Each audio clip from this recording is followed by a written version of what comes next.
Segala puji hanya milik Allah yang Maha Pengasih, Maha Penyayang di dunia. Dan Maha Pengasih lagi Maha Penyayang tidak terbatas di dunia. Ikhwan fillah, Indonesia adalah negara yang kita cintai dan banggakan. Di sini kita hidup bahagia, gembira, dan tertawa. Di sini kita hidup marah, menangis, dan terluka. Di sini kita berharap, berkhidmat, dan berjuang. Ingin rasanya Indonesia dengan segala potensi sumber daya alam dan sumber daya manusia yang kaya menjadi negara makmur, lebih tepatnya Baldatun Thayyibun wa Rabbun Ghafur.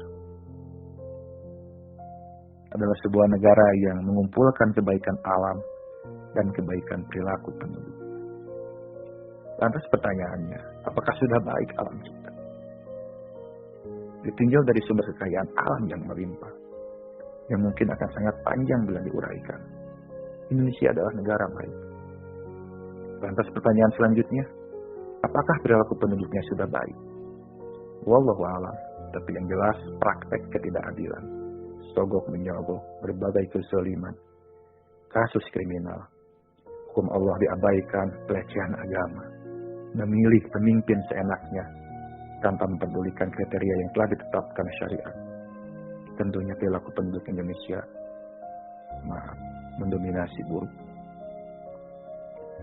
Dari sini kita bisa katakan keinginan untuk menjadikan negara Baldatun Thayyibun wa Rabbun Ghafur masih terhalang oleh sifat buruk perilaku kita sendiri.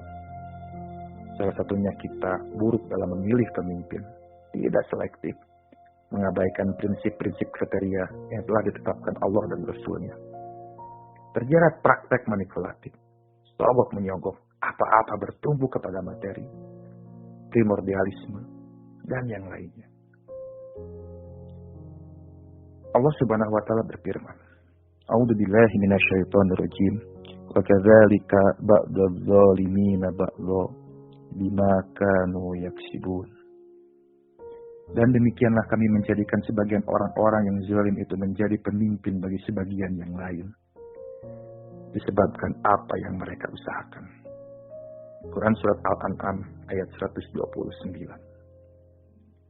Imam Ibnul Qayyim rahimahullah berkata, sesungguhnya di antara hikmah Allah Ta'ala dalam keputusannya memilih para raja, pemimpin dan pelindung umat manusia adalah sama dengan amalan rakyatnya, bahkan perbuatan rakyatnya seakan-akan adalah cerminan dari pemimpin dan penguasa mereka. Jika rakyat lurus, maka akan lurus juga penguasa mereka. Jika rakyat adil, maka akan adil pula penguasa mereka.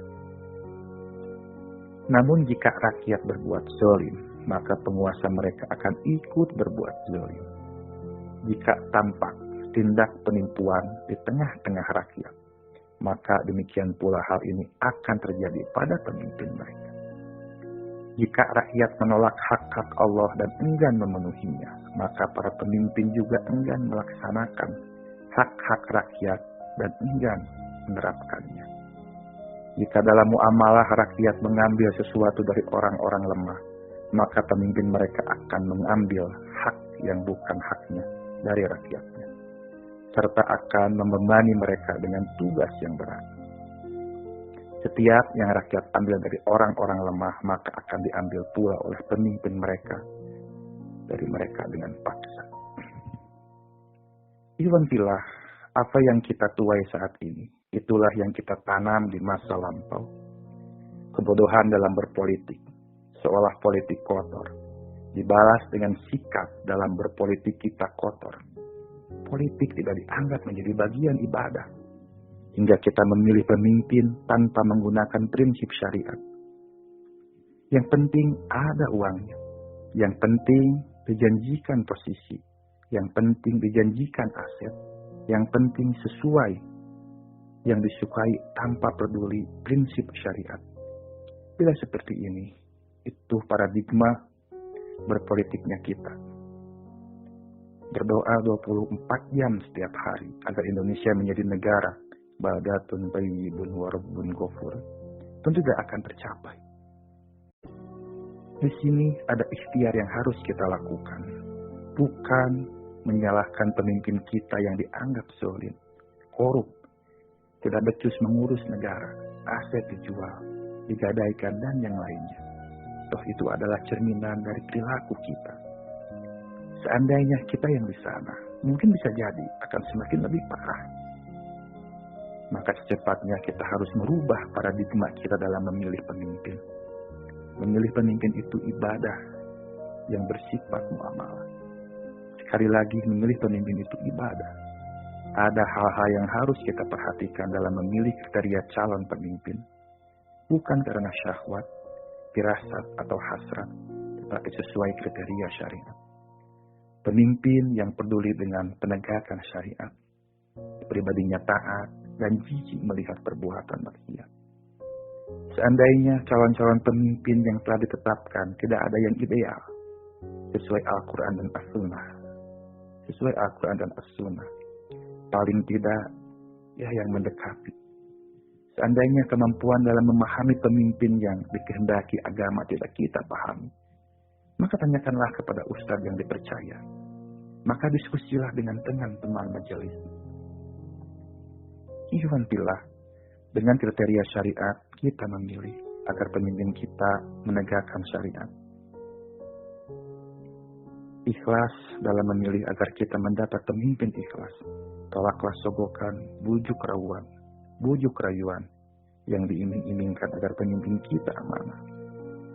Cerdaslah dalam memilih agar kita mendapatkan pemimpin cerdas.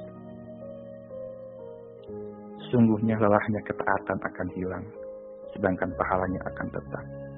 Dan sungguh bejatnya maksiat akan hilang, sedangkan hukumannya akan tetap.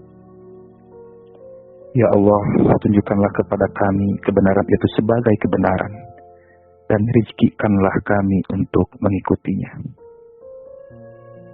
Dan tunjukkanlah kepada kami kebatilan itu sebagai kebatilan, dan rizkikanlah kami untuk menjauhinya. Dan janganlah Engkau menjadikan keliru atas kami yang mengakibatkan kami menyimpang dari kebenaran. Dan jadikanlah bagi kami orang-orang yang bertakwa sebagai pemimpin. Amin. Wallahu a'lam.